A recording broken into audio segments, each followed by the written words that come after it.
আসসালামু আলাইকুম। আপডেট বাংলা সংবাদে স্বাগতম। শুরুতে জানিয়ে দেব সংবাদ শিরোনাম। প্রথমেই জানিয়ে দেব অবসরপ্রাপ্ত সেনা কর্মকর্তাদের কাছে দুঃখ প্রকাশ করলেন তারেক রহমান। আরও জানিয়ে দেব গণ অভ্যুত্থানের বিজয়কে সুহত করতে ঐক্যর আহ্বান জানালেন মির্জা ফখরুল। আরও থাকছে ৩ শর্তে জামাত সরকার গঠন করতে চায় বলল জামাত আমির। আরও জানিয়ে দেব রাজনৈতিক দলগুলোর ঐক্য জোটে ভোটের মাঠে। সর্বশেষ জানিয়ে দেব জরুরি সংবাদ সম্মেলন ডাকলেন আসিফ মাহমুদ সজীব ভুঁইয়া। শুনছিলেন সংবাদ শিরোনাম, এবার বিস্তারিত। অবসরপ্রাপ্ত সেনা কর্মকর্তাদের কাছে দুঃখ প্রকাশ করলেন তারেক রহমান। রাজধানীর গুলশানে বিএনপির চেয়ারপারসনের রাজনৈতিক কার্যালয়ে সামরিক বাহিনীর অবসরপ্রাপ্ত সদস্যদের সঙ্গে মতবিনিময় সভা করেন তিনি। এ সময় একজন সেনা ও নৌনিবাস সেনাবাহিনীর অবসরপ্রাপ্ত কর্মকর্তা উপস্থিত ছিলেন। অনুষ্ঠানে সভাপতিত্ব করেন বিএনপির মহাসচিব মির্জা ফখরুল ইসলাম আলমগীর। পরিচালনা করেন মেজর জেনারেল ফজলে এলাহি আকবর। এতে লন্ডন থেকে ভার্চুয়ালি যুক্ত হয়ে বক্তব্য শেষ করেন বিএনপির ভারপ্রাপ্ত chairman Tarique Rahman. Special security ফোর্সের সাবেক মহাপরিচালক মেজর জেনারেল সৈয়দ ফাতেমা আহমেদ রুমির কাছে দুঃখ প্রকাশ করেন। তারেক রহমান তার বক্তব্যে বলেন, স্ক্রিনে এখনো আমি একজনকে দেখতে পাচ্ছি। এটা একটা অত্যন্ত এবং একান্ত একটু পার্সোনাল ব্যাপার। তারপরেও আমি এখানে উল্লেখ করতে যাচ্ছি, আমাদের সামনে এখানে আম্মার সময় ছিল, উনি এসএমসি ডিজি ছিলেন, রুমি সাহেব উপস্থিত ছিলেন। তখন অবসরপ্রাপ্ত সামরিক বাহিনী কর্মকর্তাদের সরিয়ে থাকা সৈয়দ ফাতেমা আহমেদ রুমি জবাব দেন, জি আমি আছি। এরপর তারেক রহমান বলেন, রুমি সাহেব, আপনার নিশ্চয় মনে আছে যে একটা মিছিল হয়েছিল একবার, সেখানে পুরান ঢাকা থেকে আমি বাজারে এবং পুরো মিছিলটা আমি হেঁটে এসেছিলাম। আম্মা ছিলেন সেই মিছিলে। আমি তো মিছিল অনেকেই ভিড় হট্টগোল, আপনি আমাকে ছোট্ট একটা কিছু বলেছিলেন, আই অ্যাম ভেরি সরি। আমি সেদিন আপনার সঙ্গে একটু দৃঢ় ব্যবহার করেছিলাম। সবকিছু মিলে আমি ওই I am very sorry for that. আমি অনেক দিন ধরে চেষ্টা করছি আপনাকে রিচ করার জন্য। I request my Apology. আমি সুযোগ পাইনি, আমাকে সুযোগ পেয়েছি, আমি সত্যি সরি। এ সময় জোবাইদ মেজর জেনারেল মোহাম্মদ সৈয়দ আহমেদ রুমি বলেন, আমি আপনার কাছে কৃতজ্ঞ থাকব যেটা বলেছেন। Thank you very much.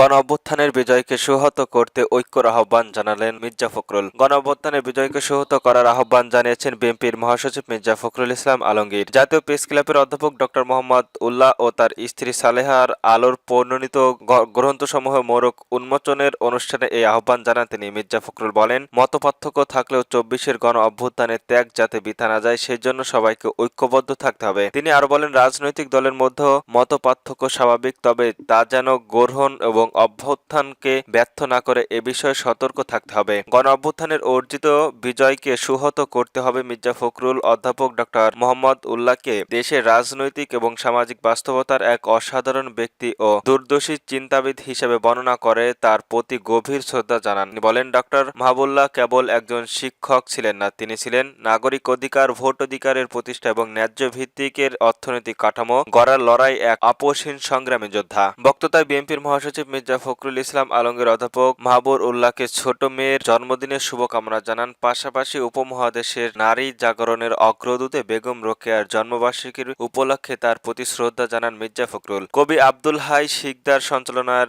আলোচনা সভায় বক্তব্য দেন জ্বালানি উপদেষ্টা ফজলুল করিম খান, শিক্ষা অধ্যাপক আহমেদ কালাম, অধ্যাপক হায়াত হোসেন ছাড়াও অন্যান্য প্রমুখ। ৩ শর্তে জাতীয় সরকার গঠন করতে চায় জামাত আমির। জামাতের ইসলামের আগামীতে ক্ষমতায় গেলে ৩ শর্তে সবাইকে নিয়ে জাতীয় সরকার গঠন করবে বলে জানিয়েছেন দলটির আমির ডক্টর শফিকুল রহমান। রাজধানীর মিরপুরে কাফরুলের নির্বাচন প্রচারণায় তিনি একথা বলেন। জামাত আমির বলেন, আমাদের অনেক বন্ধু বলেন তারা ক্ষমতায় গেলে তাদের বাদ দিয়ে জাতীয় সরকার গঠন করবেন, কিন্তু আমরা ক্ষমতায় গেলে ৩ শর্তে তাদের নিয়ে জাতীয় সরকার গঠন করব। শফিকুল রহমান বলেন, সব নাগরিকদের মধ্যে ভারসাম্যপূর্ণ জীবন ব্যবস্থা দেখতে চান জামাত। বিদ্যমান বৈষম্যপূর্ণ অর্থনৈতিক অবস্থা অবসান ঘটাবে জামাত। দেশের শ্রমিক ও সম্পদশীলদের মধ্যে আকাশচুম্বী ব্যবধান কমিয়ে আনার ছাড়াও শান্তি প্রতিষ্ঠা করা সম্ভব নয়। তিনি বলেন, দুর্নীতিবাজ, চাঁদাবাজ আর টেন্ডারবাজদের কারণে দেশের মানুষের স্বস্তি নিশ্চিত হচ্ছে না। সমাজের রদেন্দ্র বরেন্দ্র এখন দুর্নীতির বিস্তার ঘটনা ঘটে। নির্বাচনে সুষ্ঠু না হওয়ায় দেশের অপরাধ কমানো সম্ভব হয়নি মন্তব্য করে জামাতের আমির বলেন, এসব অপরাধের যাত্রা শুরু হয় অপনির্বাচন থেকে, তাই আগামী নির্বাচনকে শতভাগ ব্লক সুষ্ঠু করে সত্যিকারের জনগণের প্রতিনিধিত্ব দেশ গড়ার সুযোগ দিতে হবে। তিনি আরো বলেন, অনেক নির্বাচনের আগে ওয়াদা করে ক্ষমতায় গেলে কুরআন সুন্নাহ বিরোধী কোনো আইন প্রতিষ্ঠা করবে না। জামাত পারলে একবার ঘোষণা দিন যে ক্ষমতায় গেলে কোরআনের আইনের প্রতিষ্ঠান করবেন। জামাতের আমির বলেন, অনেকেই আমাকে বলেন আমার জন্য বুলেট প্রুফ গাড়ি দরকার, কিন্তু আমি বলি আল্লাহর কাছে আমার নিরাপত্তা প্রত্যাশা করি।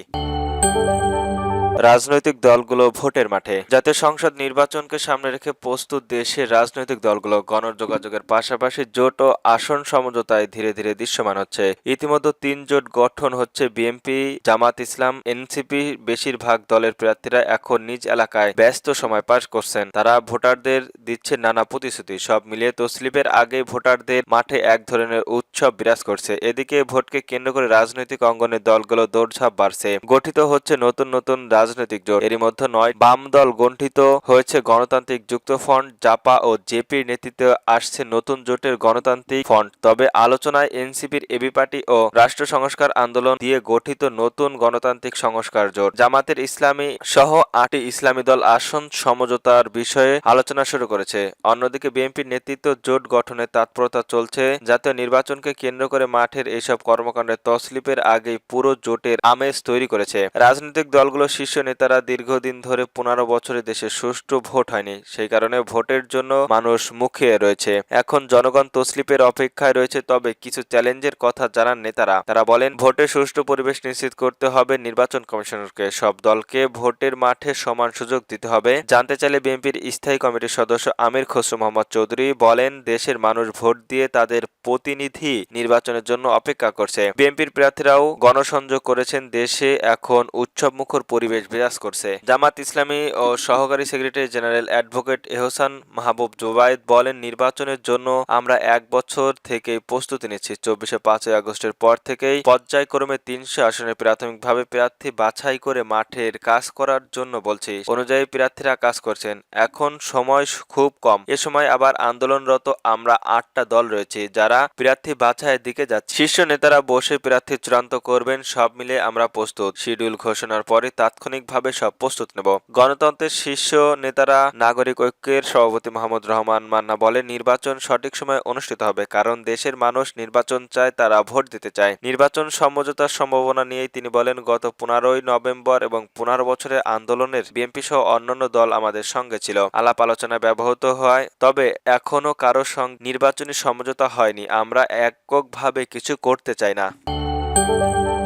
জরুরি সংবাদ সম্মেলন ডাকলেন আসিফ মাহমুদ। জাতীয় সংসদ নির্বাচনে প্রার্থী হতে পারেন এমন আলোচনার মধ্যে জরুরি সংবাদ সম্মেলনের ঘোষণা দিয়েছেন স্থায়ী সরকারের উপদেষ্টা আসিফ মাহমুদ সজীব ভুঁইয়া। তিনি জুলাই অভ্যুত্থানের নেতৃত্ব সারিতে ছিলেন। ১ মাস আগে স্বতন্ত্র প্রার্থী হিসেবে নির্বাচন করার ইচ্ছা প্রকাশ করায় উপদেষ্টা আসিফ মাহমুদ বুধবার বেলা ৩টায় সচিবালয়ে সামরিক বিশেষ ব্রিফিং করবে। তবে মন্ত্রণালয়ের জনসংযোগ দপ্তরের এক জরুরি বার্তার কথা বলা হয়। জনসংযোগের কর্মকর্তা মোহাম্মদ সালাউদ্দিন এ বার্তায় বলা হয়েছে, স্থানীয় সরকার, পল্লী উন্নয়ন ও সমবায় মন্ত্রণালয়ের এবং যুব ও ক্রীড়া মন্ত্রণালয়ের উপদেষ্টা আসিফ মাহমুদ সজীব ভুঁইয়া সাময়িক বিষয়ক একটি প্রেস ব্রিফিং করেন। তসলিপ ঘোষণার সময় ঘনিয়ে আসার মধ্যে উপদেষ্টা ডাকা হয়। প্রেস ব্রিফিং এর সংবাদকর্মীদের বিশেষভাবে আমন্ত্রণ জানানো হয়েছে। গত বছর ৫ই আগস্ট গণ অভ্যুত্থানের আওয়ামী লীগের সরকার পতনের পর দলের প্রতিনিধি হিসাবে অন্তর্বর্তীকালীন সরকারে আসেন অভ্যুত্থানের ২ নেতা নাহিদ ইসলাম ও আসিফ মাহমুদ। পরে নাহিদ ইসলাম পদ ছেড়ে নেতাদের নেতৃত্ব আত্মপ্রকাশের পর নতুন রাজনৈতিক দল জাতীয় নাগরিক পার্টি এনসিপির আহ্বায়ক দায়িত্ব নেন। এনসিপি বুধবার সকালে তাদের প্রার্থীর তালিকা ঘোষণা করতে যাচ্ছে। গত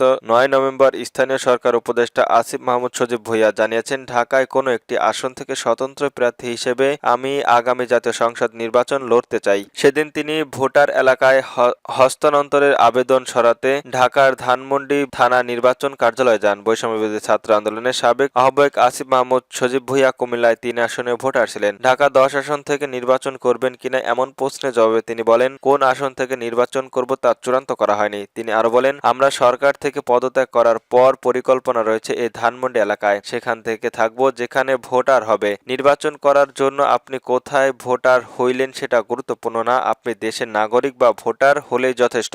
সে জায়গা থেকে ভোট বা ঢাকার ভোটার হওয়া, যাতে আমাদের ভোটটা অপচয় না হয়।